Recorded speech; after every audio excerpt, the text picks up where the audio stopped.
जी बेटा, next rule जो हमारे पास प्रोनाउन में है, बड़ा सिंपल सा सीधा सा सादा सा रूल है, लेकिन उसके साथ मुझे कहना पड़ेगा the most controversial rule in English grammar. उसकी वजह यह है कि इंग्लिश ग्रामर में ये कंट्रोवर्शियल नहीं है, लेकिन हम टीचर्स ने पकड़ के इसको कंट्रोवर्शियल बना दिया है। ठीक है, टीचर्स ने कैसे कंट्रोवर्शियल बना दिया है? हर टीचर ने अपनी अंडरस्टैंडिंग के मुताबिक इस रूल को एक्सप्लेन किया है। हर टीचर ने हर शहर में इसको डिफरेंटली एक्सप्लेन किया है, लेकिन आज इस रूल को आपने अच्छे से समझ लेना है। ये रूल जो मैं भी आपको करवाने वाला हूँ, ये बिल्कुल ऑक्सफोर्ड ऑथेंटिकेटेड है, बिल्कुल एज इट इज, जैसे English language, formal English language पूछती है, समझती है, जानती है, मानती है, बिल्कुल ये रूल वैसे ही है।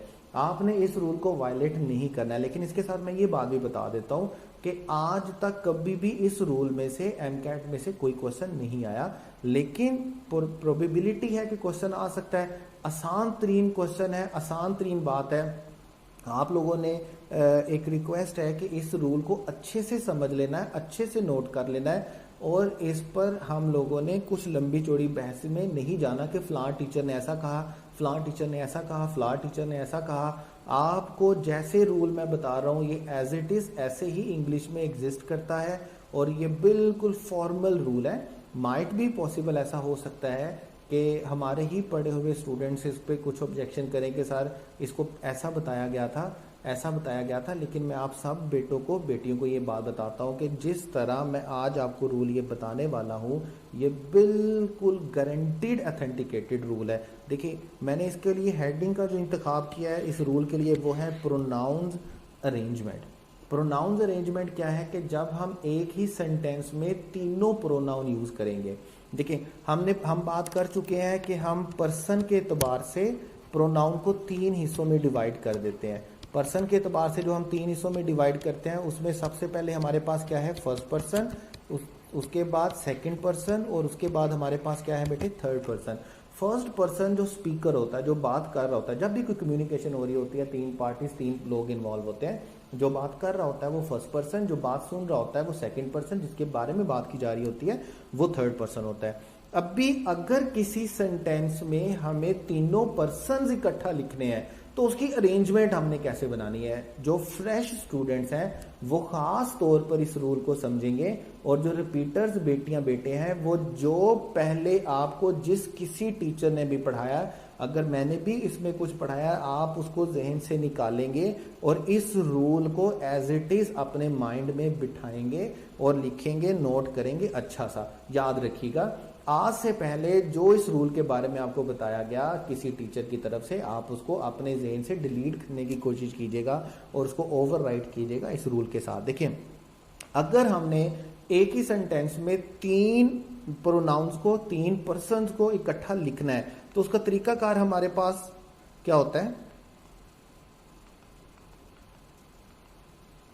उसका तरीकाकार बेटे हमारे पास क्या होता है? याद रखिएगा, तीन सिचुएशंस हमारे पास बनती हैं, और वो तीन सिचुएशन हमारे पास क्या बनती हैं? तीन पर्सन्स लिखे होंगे, लेकिन अगर हम कोई ऐसे एक्शन का ऐसा एक्शन सेंटेंस में लिख रहे हैं जिसमें सब्जेक्ट की, तीनों लोगों की गुड इंटेंशन है, कोई मतलब आप यू कैन से कोई अच्छा काम किया जा रहा है, कोई गुड डीड की जा रही है, कोई अच्छा काम किया जा रहा है, नेकी का काम किया जा रहा है, कुछ नेक नीयति से काम किया जा रहा है, तो तब आपने याद रखना है सबसे पहले आपने लिखना है सेकंड पर्सन को, उसके बाद आपने लिखना है थर्ड पर्सन को, और लास्ट में आपने बेटे किसको लिखना है?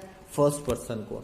मैं दोबारा बोल देता हूं, इस रूल के बारे में अगर आज से पहले आपको कुछ पढ़ाया गया है किसी भी टीचर की तरफ से, किसी भी नोट्स में आपने पढ़ा है, किसी भी बुक में आपने पढ़ा है, तो आपने उसको ज़हन से निकालना है, उसको डिलीट करना है, और बिल्कुल इसको एज इट इज याद करना है, नोट करना है, ज़हन नशीन करना है। ये गारंटीड ऑथेंटिकेटेड क्वेश्चन है फॉर्मल इंग्लिश का। ठीक हो गया? अगर कोई गुड डीड है, कोई गुड इंटेंशन है, अच्छे अमाल है, कोई नेक काम हो रहा है, अच्छा काम हो रहा है, तो तब आपने सबसे पहले क्या लिखना है? सेकंड पर्सन को, उसके बाद आपने लिखना है थर्ड पर्सन को, और लास्ट में आपने किसको लिखना है? फर्स्ट पर्सन को। लेकिन अगर कोई इवल डीड पे काम हो रहा है और अगर कोई बैड इंटेंशन पे काम हो रहा है, तो तब आप याद रखेंगे आपने सबसे पहले लिखना है फर्स्ट पर्सन को, थर्ड पर्सन दरम्यान में रहेगा, उसको आपने चेंज नहीं करना है, और लास्ट में आपने किसको लिखना है, सेकंड पर्सन को। इस अरेंजमेंट को आपने वायलेट नहीं करना है। थर्ड पर्सन दोनों सूरतों में सेम रहेगा। आपने सेकंड पर्सन को पहले लिखना है, फर्स्ट पर्सन को लास्ट में लिखना है गुड डीड में। आपने थर्ड पर्सन को दरमियान में लिखना है, आपने फर्स्ट पर्सन को पहले लिखना है और सेकंड पर्सन को लास्ट में लिखना है इविल डीड में, बैड इंटेंशन में। उसके बाद अगर आप न्यूट्रल एक्शन की बात करें जिसमें गुड डीड और बैड डीड का जिक्र नहीं है, जस्ट आपको तीनों प्रोनाउन यूज करते हुए कुछ प्लूरल फॉर्म बनानी है तीनों प्रोनाउंस की। तो तब आप याद रखेंगे आपने सबसे पहले किस प्रोनाउन को लिखना है, फर्स्ट पर्सन को। फर्स्ट पर्सन के बाद आपने किसको लिखना है, सेकंड को, और उसके बाद आपने किसको लिखना है, थर्ड को। आसानी के लिए याद रखिएगा, अगर गुड इंटेंशन और बैड इंटेंशन वाला मामला नहीं है, अगर इवल डीड और गुड डीड वाला मामला नहीं है, तो आपने फर्स्ट पर्सन को पहले लिखना है, फिर सेकंड को लिखना है, फिर थर्ड को लिखना है। 1 2 3 बिल्कुल सेम होगा, बिल्कुल न्यूमेरिकली चलेगा। लेकिन अगर आपके पास गुड डीड का मामला है तो थर्ड पर्सन दरमियान में रहेगा। आपको सबसे पहले सेकंड पर्सन को लिखना है, फिर थर्ड पर्सन को लिखना है, फिर फर्स्ट पर्सन को लिखना है। और अगर इवल डीड होगा तो आपको फर्स्ट पर्सन लिखना है, थर्ड पर्सन लिखना है और सेकंड पर्सन लिखना है। कुछ एग्जाम्पल देखेंगे तो बात कुछ और ज्यादा क्लियर हो जाएगी। देखें, फर्स्ट एग्जाम्पल देखिएगा, I, you and he will help this poor man। अब देखिए, पुअर मैन की हेल्प करना, ये हमारे पास कौन सा एक्शन है जिसको आप क्या बोल सकते हैं, गुड डीड, या जिसको आप क्या बोल सकते हैं, गुड इंटेंशन। ठीक है, दोनों में से आप कोई भी वर्ड इसके लिए यूज कर सकते हैं। अब ऐसे मामले में हमने क्या बोला था, ऐसे मामले में हमने बोला था कि हमें दरमियान में किसको रखना है, थर्ड पर्सन को, खुद को रखना है बाद में, और सबसे पहले किसको रखना है, सेकंड पर्सन को। सेकंड पर्सन पहले होगा, थर्ड पर्सन सेकंड पे होगा, और हम खुद को किस काम पर रखेंगे, बाद में। अच्छे काम में हम खुद को हमेशा बाद में रखते हैं। ठीक है, तो आप इसकी अरेंजमेंट फॉल्टी है। इसकी अरेंजमेंट कैसे चलेगी, यू कौन सा पर्सन है, सेकंड, उसके बाद आएगा ही कौन सा पर्सन है, थर्ड, और आई जो है वो कौन सा पर्सन है, फर्स्ट। तो इसके साथ हमारी अरेंजमेंट क्या बनेगी, you, he and I will help this poor man, याद रखिएगा। उसके बाद सेकंड सेंटेंस, सेकंड एग्जांपल देखिएगा, I, you and he abused the बेगर।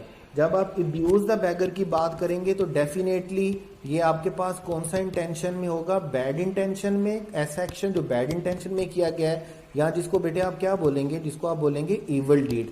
और इवल डीड के मामले में हम खुद को सबसे पहले रखते हैं, मतलब फर्स्ट पर्सन सबसे पहले आएगा, थर्ड पर्सन अपनी जगह चेंज नहीं करता है, और लास्ट में हमारे पास क्या आएगा, सेकंड पर्सन।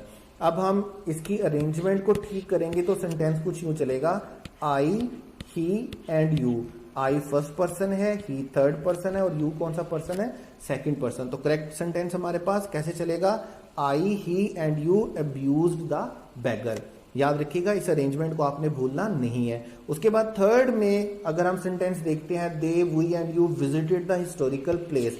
अब हिस्टोरिकल प्लेस को विजिट करना ना तो गुड में आता है और ना ही किस में आता है, बैड में आता है। या ये एक ऐसा एक्शन है जो किसी इंटेंशन से नहीं किया जा रहा, जिसको ना तो आप इविल डीड बोल सकते हो ना बैड डीड बोल सकते हो। ऐसी सूरत में आपने याद रखना है, सबसे पहले आपके पास क्या आएगा, फर्स्ट पर्सन, उसके बाद आपके पास क्या आएगा, सेकंड पर्सन, और उसके बाद आपके पास क्या आएगा, थर्ड पर्सन।